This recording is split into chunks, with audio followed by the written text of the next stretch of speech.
Hello साथियों। तो आज हम डिस्कस करेंगे सॉल्यूशन चैप्टर, जो कि हमारा केमिस्ट्री का पहला चैप्टर है। और ये जो पहला चैप्टर है हमारे पास सॉल्यूशंस, ये फिजिकल केमिस्ट्री के अंदर आता है। तो ये जैसे हमारे पास मान लीजिए आपका यूपी बोर्ड हो गया इंग्लिश मीडियम से, या फिर आपका सीबीएसई बोर्ड हो गया, या फिर आप आईसीएसई बोर्ड से हैं, या फिर आप बिहार बोर्ड से हैं। तो आप आसानी से इस चैप्टर को पढ़ सकते हैं। और ये आपका वेटेज रखता है कम से कम बोर्ड एग्जाम में 7 से 8 नंबर का। ये वैरी करता है, आईसीएसई में 8 नंबर का हो जाता है और सीबीएसई में 7 नंबर का आता है ये चैप्टर। लेकिन ये चैप्टर काफी ही आसान है। और इससे आगे बात करें कॉम्पिटेटिव एग्जाम का, तो इसमें जेई मेंस और सीयूटी एग्जाम जैसे पेपर में भी एक क्वेश्चन तो इसका फिक्स है कि आएगा ही आएगा। अब आगे इसमें कई सारे कंसेप्ट आएंगे जो पढ़ेंगे। तो शुरू करने से पहले आप लोगों को बता दें, इस चैप्टर में पढ़ने से पहले कुछ पीछे का कंसेप्ट आएगा जो क्लास 11th का होता है, जो हमारे पास मोल कंसेप्ट का था। तो वो मोल कंसेप्ट का जो भी कंसेप्ट आपका यूज आएगा हम आपको बताते हुए चलेंगे। तो अब डिस्कस करते हैं अपना चैप्टर सॉल्यूशंस। तो सॉल्यूशंस होता क्या है? तो जो हमारा एनसीईआरटी इसको डिफाइन करता है वो बोलती है कि it is the homogeneous mixture of two or more then two components. मतलब कि आप एक कोई भी पर्टिकुलर सॉल्यूशन बना रहे हो तो कम से कम आपके पास कितने कंपोनेंट होने चाहिए? 2 कंपोनेंट होने चाहिए। अब भैया एक कंपोनेंट से तो सॉल्यूशन बन नहीं सकता, तो इसीलिए हमें कम से कम 2 कंपोनेंट लेना है। वो कंपोनेंट कैसे भी हो सकते हैं, आपके सॉलिड हो सकते हैं, लिक्विड हो सकते हैं, गैस हो सकते हैं। आप आसानी से सॉल्यूशन बना सकते हैं। तो इसकी डिफिनेशन क्लियर है, it is the homogeneous mixture of two or more then two components, या फिर सबस्टांसेस बोल सकते हैं। अब प्रॉब्लम ये फंसती है कि भैया जब आप सॉल्यूशंस को बोल रहे हो कि मोर देन भी 2 कंपोनेंट्स ले लेते हैं, तो अब जब एग्जाम आता है या फिर एनसीईआरटी लिखती है कि 2 ही कंपोनेंट यूज करते हैं, एक सॉल्यूट और एक सॉल्वेंट, तो इसका सबसे बड़ा फैक्टर ये है कि जो हमारे पास सिलेबस में चाहे जेईई मेंस हो चाहे बोर्ड हो, हमारे पास बस 2 ही कंपोनेंट सिलेबस में, एक सॉल्यूट है और एक दूसरा सॉल्वेंट है। अब बात करते हैं कि सॉल्यूट होता क्या है और सॉल्वेंट क्या होता है। तो मान लीजिए हमने कोई एक पर्टिकुलर क्या बनाया, सॉल्यूशन बनाया। उस सॉल्यूशन में जिसकी क्वांटिटी कम प्रेजेंट होगी उसको बोलते हैं सॉल्यूट, और जिसकी क्वांटिटी ज्यादा होगी उसको क्या बोलते हैं? सॉल्वेंट। तो या फिर मान लीजिए कभी आप बोल गए तो इसकी स्पेलिंग से भी याद कर सकते हैं। जो सॉल्यूट के स्पेलिंग का वर्ड है जो वो लगभग आपका 6 वर्ड का है और सॉल्वेंट का 7 वर्ड का है। तो यदि भूल जाइए तो ये याद रखिएगा कि जिसका स्पेलिंग का वर्ड ज्यादा है वो सॉल्वेंट है, जिसका कम है वो क्या है? सॉल्यूट है। जैसे मान लीजिए एग्जाम्पल हम ले, तो मान लीजिए हमने शरबत बनाया जिसमें क्या डाला है? शक्कर और पानी डाला हुआ है। मतलब H2O हमारे पास प्रेजेंट है और क्या है? सुक्रोज है, C12H22O11। अब जब इसका हम लोग एक सोल्यूशन बनाएंगे तो जो हमारे पास शक्कर है, मतलब जो सुक्रोज है केमिस्ट्री की भाषा में बोले, तो वो क्या हो जाएगा? हमारे पास सॉल्यूट हो जाएगा। और शरबत बना रहे तो पानी की क्वांटिटी तो ज्यादा रहेगी ही, तो उसको क्या बोलेंगे? सॉल्वेंट बोलेंगे। अब आगे बढ़ते हैं, तो जैसे ही आगे बढ़ेंगे यहाँ पे तुरंत आता है हमारे पास टाइप्स ऑफ सॉल्यूशन। तो यदि हम लोग टाइप्स ऑफ सॉल्यूशंस की दोस्तों बात करें, तो टाइप्स ऑफ सॉल्यूशंस आपका होता है 3 तरीके के। जैसे आपने स्टेट्स ऑफ मैटर पढ़ा था, स्टेट्स ऑफ मैटर में आपका जो भी था, क्या स्टेट्स ऑफ मैटर 3 तरीके का होता था, एक सॉलिड, एक लिक्विड और एक गैस। तो जो सॉलिड लिक्विड गैस होता था, उसी तरह यहाँ पे टाइप्स ऑफ सॉल्यूशंस भी है। टाइप्स ऑफ सॉल्यूशन भी आपका कितने तरीके का है? 3 तरीके का है। तो सबसे पहला डिस्कस करते हैं कौन सा सॉल्यूशन होता है? Solid solution. और आपका जो दूसरा आएगा वो क्या होगा सॉलिड सॉल्यूशन के बाद? Liquid solution.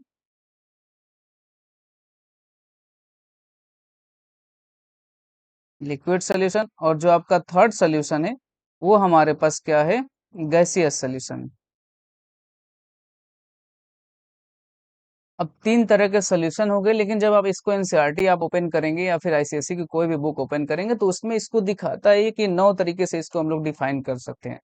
मतलब कि यदि मान लीजिए हम लोग सॉलिड सॉल्यूशन बना रहे हैं, तो सॉलिड सॉल्यूशन के केस में, जो हमारे पास सॉलिड सॉल्यूशन है उसके केस में क्या हो जाएगा हमारे पास? से मान लीजिए 3 सॉल्यूशन उसके बनते हैं। लिक्विड सॉल्यूशन होगा उसके भी 3 बनेंगे।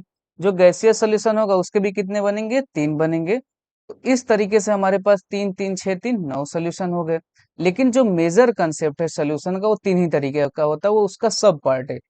ठीक है, तो मान लीजिए सॉलिड सोल्यूशन हमें बनाना है, क्योंकि अब सोल्यूशन बना रहे हैं, तो सोल्यूशन में दो कंपोनेंट तो हम रखेंगे ही रखेंगे, एक सोल्यूट रखेंगे और दूसरा क्या रखेंगे, सॉल्वेंट रखेंगे। तो एक हम भैया रखेंगे क्या,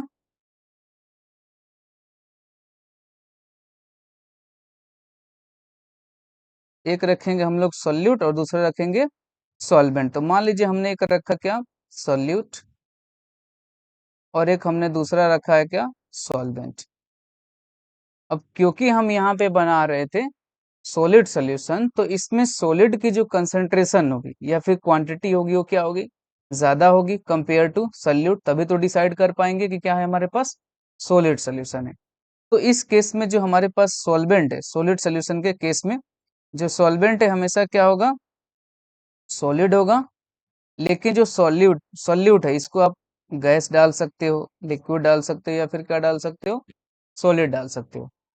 अब एग्जाम्पल की बात करें हम लोग कि भैया अब एग्जाम्पल कैसे याद करेंगे, एनसीईआरटी में तो काफी ज्यादा एग्जाम्पल दिया है, तो याद करने का सिंपल सा तरीका, आपको बहुत सारी गैस याद होंगी, बहुत सारे लिक्विड के एग्जाम्पल याद होंगे और बहुत सारी गैसेस याद है। अब क्योंकि ये पर्टिकुलर किसका एग्जाम्पल आपका बन रहा है, सॉलिड सोल्यूशन का, तो सॉल्वेंट में सॉलिड आप कुछ भी डाल दीजिए। जैसे मान लीजिए आपके पास कॉपर है, जिंक है, तो आपने सॉल्वेंट में डाल दिया कॉपर, क्वांटिटी या कंसंट्रेशन आपने ज्यादा रखी। और सॉल्यूट में कुछ भी उठा लीजिए, यदि गैस डालना है सॉल्यूट तो नाइट्रोजन गैस डाल दीजिए, हाइड्रोजन गैस डाल दीजिए। लिक्विड सोल्यूशन बनाना है तो उसमें पानी डाल दीजिए। और यदि सॉलिड सोल्यूशन बनाना है तो कॉपर में क्या डाल दीजिए, जिंक डाल दीजिए, आपका सोल्यूशन बन के तैयार हो जाएगा। सिमिलरली इसी तरह जो हमारे पास क्या था, लिक्विड सोल्यूशन है और गैसियस सोल्यूशन है, इसी तरह सेम होगा। उसमें भी क्या होगा, मान लीजिए लिक्विड सोल्यूशन बना रहे हैं तो सॉल्वेंट आपका हमेशा क्या होगा, लिक्विड होगा। लेकिन जो सॉल्यूट है वो आइदर सॉलिड हो सकता है, लिक्विड हो सकता है, और क्या हो सकता है, गैस हो सकता है। अब आगे बात करते हैं जो मेन इस चैप्टर का मेजर पार्ट है, इस चैप्टर में हर जगह यूज आएगा, वो है हमारा कंसंट्रेशन टर्म। कौन सा टर्म है, कंसंट्रेशन टर्म। जो हमारे पास कंसंट्रेशन टर्म है ये इतना इंपॉर्टेंट है। अब इम्पोर्टेंट होने के इसके पीछे रीजन है, क्योंकि हम लोग क्लास 11th में पढ़ते हैं लेकिन भूल जाते हैं। तो ये 11th का बेसिकली कंसेप्ट है। उस यदि आईसीएसई की बात करें तो कंसंट्रेशन टर्म वहाँ पे सारे के सारे थे, इंक्लूडिंग नॉर्मेलिटी भी था। लेकिन अब प्रॉब्लम ये है कि जो सीबीएसई के बच्चे थे उनके पास चार ही थे कंसंट्रेशन टर्म। एक आप लोगों ने मास परसेंटेज पढ़ रखा होगा। ठीक है, अभी डिस्कस करते हैं। तो जो कंसंट्रेशन टर्म होता है, ये क्या होता है, जो कंसंट्रेशन टर्म है इसको भी जो डिफाइन किया गया है, मतलब एक तरह से बोले कि कैटेगराइज किया गया है। तो जो इसकी बेसिक डेफिनेशन बनती है वो क्या बोलता है कि अलग अलग कंसंट्रेशन को एक्सप्रेस करने के लिए हमारे पास क्या आया, कंसंट्रेशन टर्म। जो हमारे सिलेबस में कंसंट्रेशन टर्म है वो टोटल 7 कंसंट्रेशन टर्म है। तो जैसे इसमें हम लोग यदि फर्स्ट डिस्कस करें, तो जो एक नंबर पे हमारे पास आता है कंसंट्रेशन टर्म वो होता है क्या, मास परसेंटेज। ये क्लास 11th में भी था लेकिन उतना ये डिस्क्राइब नहीं था, मास परसेंटेज। और हमारे पास सेकंड क्या है, मास परसेंटेज के बाद आपका है वॉल्यूम परसेंटेज, वॉल्यूम परसेंटेज। और आपका थर्ड हमारे पास है वॉल्यूम परसेंटेज के बाद मोल फ्रैक्शन। और मोल फ्रैक्शन के बाद फोर्थ हमारे पास है mass by volume percentage, mass by volume percentage. जो पांचवा था हमारे पास वो क्या है, हम लोग पीपीएम पढ़ेंगे, पार्ट्स पर मिलियन, बहुत ही आसान है। जो छठा है हमारे पास वो क्या है, मोलारिटी, मोलारिटी। जैसे आप लोग दवा ववा खरीद के लाते हो, इसमें ये बहुत कंसेप्ट यूज है, एक एक हम लोग बारीकी से देखेंगे। मोलारिटी के बाद क्या होता है, मोलालिटी, मोलालिटी। तो हमारे पास क्या है, मास परसेंटेज है, वॉल्यूम परसेंटेज है, इसके बाद से हमारे पास है mass by volume percentage, ppm है, मोलारिटी है और मोलालिटी है। तो सबसे पहले हम लोग डिस्कस करेंगे जो हमारे पास है कि भैया मास परसेंटेज क्या होता है, मास परसेंटेज क्या होता है, मास परसेंटेज। तो मास परसेंटेज को सबसे पहले तो रिप्रेजेंट कर सकते हैं क्या हम लोग, W से या मास बाई मास। तो सिंपल है, जैसे हम लोग बचपन में परसेंटेज निकालना सीखते थे कि परसेंटेज कैसे निकालते हैं। तो भैया जिस भी कंपोनेंट का या फिर आपका नंबर होता था, एग्जाम हो तो नंबर उसमें दिया रहता था, तो जिसका भी परसेंटेज निकालना है वो ऊपर रखिए, डिवाइडेड बाई क्या होता था, टोटल आपने उस पर्टिकुलर पाया कितना, इनटू आप किससे मल्टीप्लाई कर देते थे, 100 से। सेम कंसेप्ट यहाँ पे भी है, लेकिन यहाँ पे परसेंटेज किसका निकालना है, मास का। तो ऊपर हमारे पास क्या आएगा न्यूमरेटर में, mass of a component, mass of a component, और डिनोमिनेटर में हमारे पास क्या आ जाएगा, mass of a component divide by total mass, into हम लोग किससे मल्टीप्लाई कर देंगे भैया, 100 से। तो ये हमारे पास आ जाता है मास परसेंटेज। लेकिन अब प्रॉब्लम ये है, ये तो क्लास 11th में भी इतना था। अब क्लास 12th में एक न्यू लाइन यूज होता है एनसीईआरटी का, वो ये बोलती है, जिसे हम लोग एग्जाम्पल से समझेंगे इस कंसेप्ट को। तो मान लीजिए यदि बोलता है 20% glucose, 20% glucose by mass, by mass dissolve in a dissolve in a solution। तो यदि ऐसा क्वेश्चन बोले कि आपको ये भी मास परसेंटेज के अंदर ही आता है, पहला तो नॉर्मल है कि कैसे निकालेंगे, mass of a component divide by total mass into 100 आपने रखा, आप मास परसेंटेज इजीली निकाल सकते हो। और इसमें W बाई डब्ल्यू, तो आप दवा भी खरीदने जाते हो तो उस पे देखना ध्यान से, जो भी आपके पास सिरप होता है, जैसे बच्चों का आप सिरप लेते हो या फिर बड़े लोग जो सिरप यूज करते हैं, जिससे हेल्थ इशू हो गया, फिर पेट में जो भी प्रॉब्लम होता है, तो वहां पे वो लिखा रहता है 20% वेट बाई वेट। ठीक है, तो उसमें ये लिखा रहता है कि उसमें टोटल सोल्यूशन कितना है, और उसमें कंपोनेंट जो पर्टिकुलर आपको डिजीज के लिए दिया गया है उसका उसमें कंपोनेंट यानी कि रेशियो कितना है। ठीक है, तो ये हमारे फिजिकल लाइफ में भी यूज आता है। अब इसका दूसरा मीनिंग समझते हैं कि जब इस तरह क्वेश्चन में लिखा रहेगा तो इसका मतलब क्या आएगा। से लिखा है 20% glucose by mass dissolve in a solution. तो ये जो लाइन बोल रहा है कि 20% ग्लूकोज बाई मास, तो जब इसने बोला है कि बाई मास, तो इसका मतलब ये है, जब बाई मास इन्होंने बोल दिया, तो जो आपका 20 ग्राम है, जो आपका क्या है 20 ग्राम क्या हो जाएगा, ग्लूकोज हो जाएगा, और 80 ग्राम आपके पास क्या हो जाएगा, पानी हो जाएगा। क्या हो जाएगा, पानी हो जाएगा, H2O। अब बोलोगे भैया इसमें पानी तो दिया नहीं है कि पानी में डिसॉल्व है। तो पर्टिकुलर जो सॉल्यूशन बन रहा है, हम लोग यदि किसी भी एग्जांपल में, चाहे आपके पास क्वेश्चन हो, चाहे थ्योरी में ऐसे नॉर्मल लिखा है कि कोई भी चीज हो, जो कोई भी कंपोनेंट हो जो एक पर्टिकुलर सोल्यूशन में डिसॉल्व है, तो इस चीज का मतलब ये होता है कि उसमें 100% क्या है, पानी है सॉल्वेंट के तौर पे। ठीक है, रीजन क्या है इसके पीछे, क्योंकि जो हमारे पास वाटर होता है, आप लोग भली भांति जानते हैं, ये 6 से कंसेप्ट चलता आ रहा है कि वो यूनिवर्सल सॉल्वेंट होता है। तो वाटर हमारे पास यहाँ पे सॉल्वेंट हो जाएगा यदि पर्टिकुलर क्वेश्चन में नहीं दिया है तो। यदि दिया है कि मान लो ऐसे क्वेश्चन में होता है कि 20% glucose by mass dissolve in benzene, तो वहां पे जो सॉल्वेंट होता है वो बेंजीन होता है, लेकिन इस क्वेश्चन में बस क्या लिखा है, डिजोल्व इन सोल्यूशन। इसका मतलब 20 ग्राम क्या है हमारे पास ग्लूकोज है, और 80 ग्राम क्या है, पानी है। और टोटल जो सोल्यूशन की बात करें तो सोल्यूशन कितने ग्राम का हो जाएगा भैया, तो 80 और 20 कितने ग्राम का हो जाएगा, 100 ग्राम का हो जाएगा। तो सल्यूट जिसकी क्वांटिटी कम है उसको क्या बोलेंगे, सल्यूट। तो जो हमारे पास ग्लूकोज है वो कितने ग्राम आ गया, 20 ग्राम आ गया, और जो हमारे पास सॉल्वेंट है वो कितना ग्राम आ गया, 80 ग्राम हो गया। तो यही हमारा कंसेप्ट है मास परसेंटेज का। अब आगे बढ़ते हैं और डिस्कस करते हैं कि जो हमारे पास मोल फ्रैक्शन होता है, वो मोल फ्रैक्शन निकालेंगे कैसे। तो मोल फ्रैक्शन जो होता है उसके लिए हमें क्लास 11th का कंसेप्ट तो यूज आएगा, मोल का यूज आएगा। तो मोल का ज्यादा यूज आएगा नहीं, जितना यूज आएगा हम आपको बता देते हैं कि जो भी मोल का यूज आएगा वो कितना आएगा। तो मोल का अलग अलग हम लोगों ने फॉर्मूला पढ़ा था जब हम लोग क्लास 11th में थे।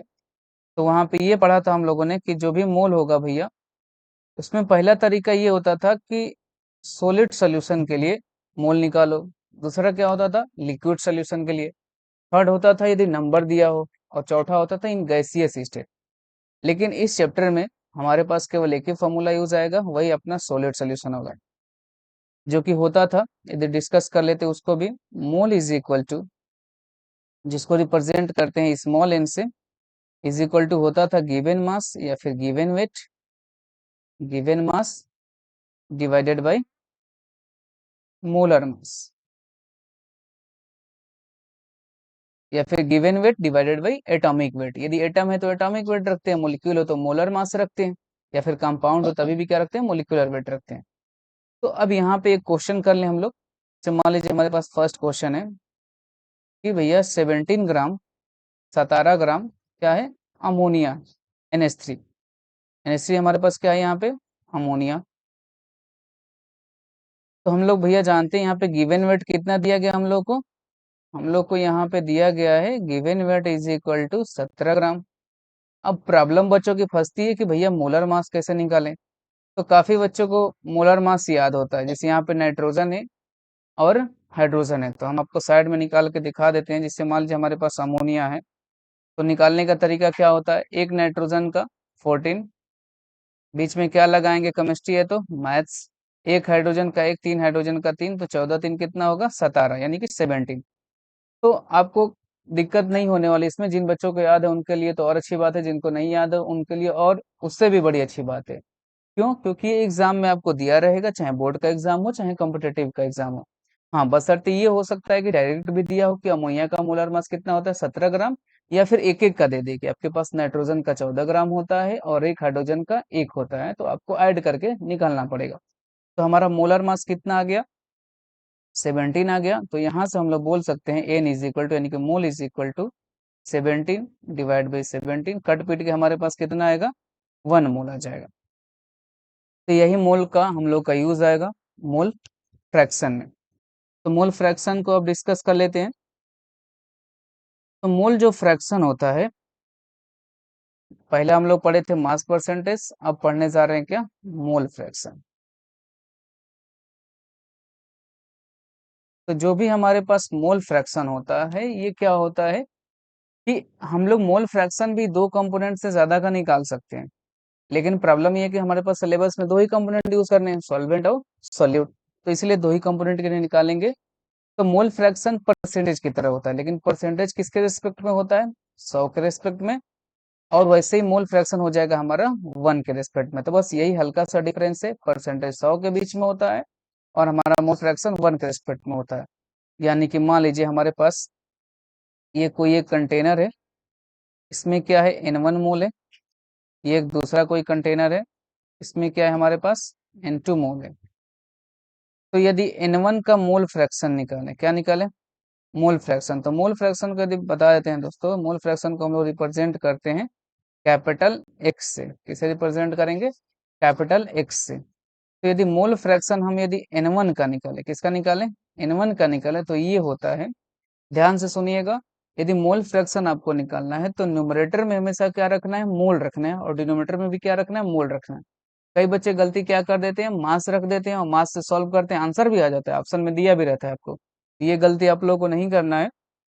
तो जो मोल फ्रैक्शन होगा N1 का, वो क्या होगा, जिसका मोल फ्रैक्शन निकालना उसका मोल, यानी कि N1 divided by total mole. N1 plus हमारे पास क्या हो जाएगा, N1 प्लस N2। अब इंटू 1 लिखो चाहे ना लिखो, फर्क पड़ने वाला नहीं है। तो इसीलिए बताया आप लोगों को कि मोल फ्रैक्शन 1 के रेस्पेक्ट में होता है और परसेंटेज 100 के रेस्पेक्ट में होता है। तो आप लोग एनसीईआरटी में यदि नॉर्मल फॉर्मूला देखोगे तो mole fraction N1 is equal to क्या आ जाता है, N1 divide by N1 plus N2। वहां पे मल्टीप्लाई 1 लिखा नहीं रहता है क्योंकि फर्क नहीं पड़ेगा। सिमिलरली यदि मोल फ्रैक्शन यदि हमें किसका निकालना हो, मोल फ्रैक्शन हमें N2 का निकालना हो, तो ये हो जाएगा जिसका निकालना हो उसका मोल डिवाइडेड बाई टोटल मोल।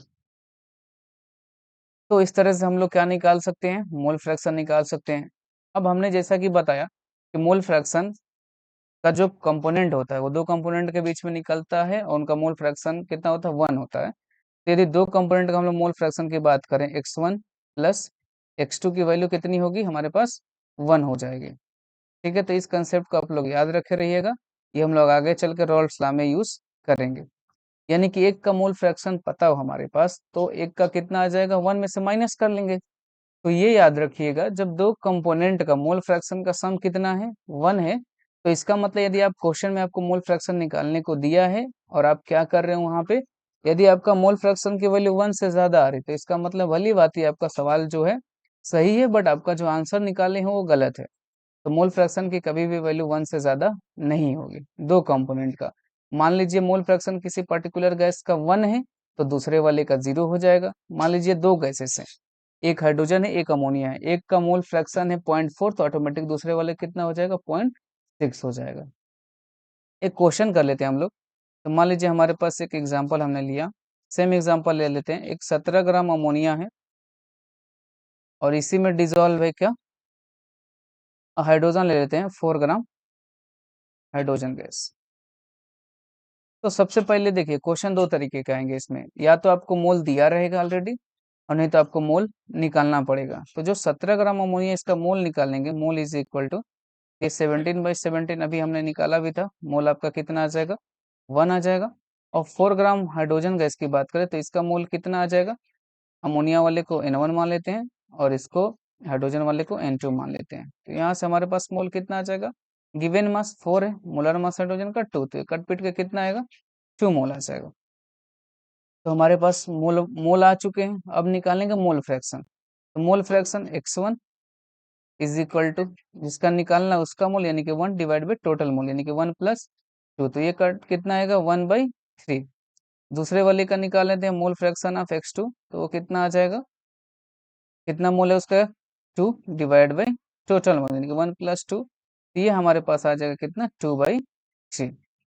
तो जो x1 है ये मोल फ्रैक्शन किसका आया, अमोनिया का। जो x2 है वो मोल फ्रैक्शन किसका आया, हाइड्रोजन गैस का। अब तुम्हें बुक्स में ये भी देखने को मिल सकता है कि भैया वहां पे तो सॉल्यूट लिखा है N1 की जगह पे और N2 की जगह पे क्या लिखा है, सॉल्वेंट लिखा है। तो इसका वही मैंने रीजन बताया कि क्योंकि हमारे पास सिलेबस में दो ही कंपोनेंट है, एक हमारे पास सॉल्यूट और दूसरा क्या है सॉल्वेंट है, इसलिए वो यूज करेगा क्या N1 और N2 या फिर सॉल्यूट और सॉल्वेंट।